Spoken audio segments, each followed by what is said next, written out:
Drôle d'ambiance dans la cité Chauvin. En quelques années, le quartier est devenu l'ombre de lui-même. Les derniers habitants n'ont plus que les ruines pour pleurer. Ici, l'école maternelle. Ici, ça a été un grand champ.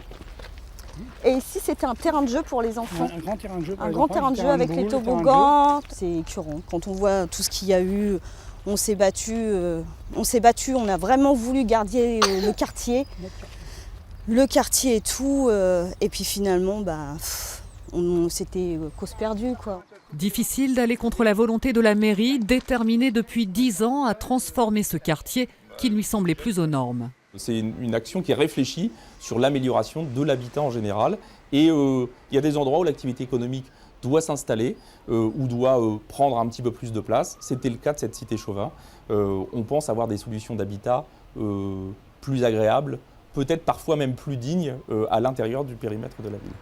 L'entreprise Condigel ne demande qu'à s'étendre sur le quartier, mais il va encore falloir convaincre les derniers habitants de laisser la place d'ici fin 2016.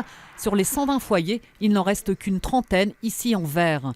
Des irréductibles comme Jean-Pierre Osé, né dans cette maison. À l'époque, on était 4 gars dans une grande chambre et puis c'était la maison de mes parents. On avait refait une cuisine, salle de bain, tout pour qu'ils aient leur confort à la fin parce qu'ils vieillissaient.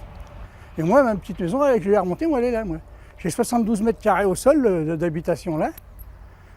Alors, ils veulent m'indemniser sur ça, mais ils ne veulent pas me donner ce que je veux. Les négociations sont en cours et le moral en berne. C'est difficile pour ces habitants de voir leur quartier disparaître à petit feu et de devoir vivre parmi des détritus parfois dangereux. Une guerre de tranchées déjà perdue.